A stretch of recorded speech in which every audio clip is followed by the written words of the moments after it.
19 अप्रैल रु आरंभ होइकी 1 जून पर्यंत चलिबो 7टी फेज रे निर्वाचन हबो। 4 जून रे फलाफल बाहरिबो। देशरे इलेक्शन कमिशन को द्वारा निर्वाचन रो तिथि घोषित होइछि। भारत पृथ्वीर सबुठु प्रभावशाली और बड़ गणतंत्र भावे निजको प्रतिष्ठित करिछि। गणतंत्र सबुठु बड़ पर्व निर्वाचन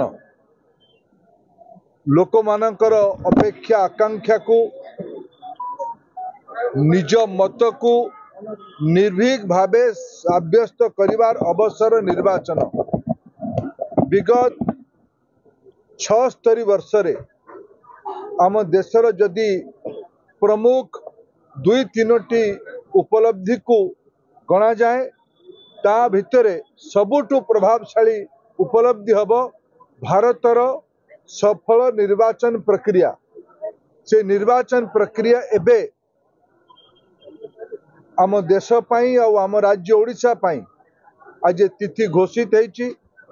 ये तिथि को मु ये घोषणा को मो दल तरफ गणतंत्र गोटे छात्र भावे स्वागत करुच्ची। कोटि कोटि लोक समाजर गरीब लोक माने वंचित वर्गर लोक माने एससी एसटी ओबीसी समाजर लोक माने महिला माने दूर दूरांतर लोक माने ये उत्सव रे ये पर्व रे निजको शामिल करिवे। सब राजनीतिक दल मानकु ए अवसर में शुभेच्छा दउची। नागरिक मानक पाकु जीवा प्रसंग भित्तिक जीवा आलोचना हब समालोचना हब प्रचार हब अभिनव उपाय अवलंबन करा जीवो। लोक मानकर पाखरे पारदर्शितार सह निजर कथा को रखिबार गोटे बड़ पर्व। एक प्रकार आजिठू माने 16 मार्च रु आरंभ करिकी जो शेष तिथि इलेक्शन अच्छी 1 जून माने पाखापाखि पूरा ये 2.5 मास प्रक्रिया देश रे जारी रहिबो। पृथ्वी याकु बड़ अपेक्षार सह बड़ उत्कंठार सह अपेक्षा करिछि। का मनरे कौनसी संदेह नहीं जे एई थरर रिजल्ट कौन हबो। इस बार 400 पार फिर एक बार मोदी सरकार ए गुड़ी को आज सूर्य भलिया स्पष्ट चंद्र भलिया स्पष्ट हो सारी। किंतु या को हमें सम्मान करिकी ये प्रक्रिया रे मु समस्त को शामिल हवा पाई निवेदन करुची। एथिरे भाग नेबा पाई निवेदन करुची। नेतृत्व नेबा पाई निवेदन करुची। समस्त भूमिका अच्छी 140 कोटी भारतीयंकर जो माने वोट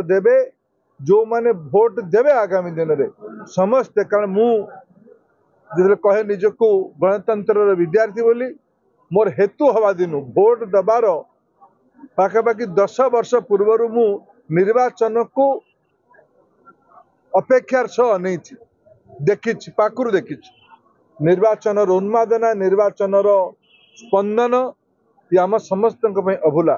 आम राज्य प्रथम तिथि हम भारत वर्ष 19 अप्रैल रु आरंभ होइकी 1 जून पर्यंत चलिबो 7टी फेज रे निर्वाचन हबो। 4 जून रे फलाफल बाहरिबो और आम राज्य ओडिशा रे प्रथम फेज रे इलेक्शन मे 13, द्वितीय फेज रे इलेक्शन मे 20, आम राज्य पई तृतीय फेज रे इलेक्शन मे 25 और आम राज्य पई शेष और चतुर्थ फेज रे इलेक्शन 1 जून को हबो। मु आज रे अवसर रे मु आपन समस्त को सहयोग कामना करुची। गणतंत्र सफलता पई सहयोग कामना करुची। गरीब लोक मानकर हित को मुखर रूपे आपण माने ए समय ही उठेबे पई अपेक्षा भी रखुची।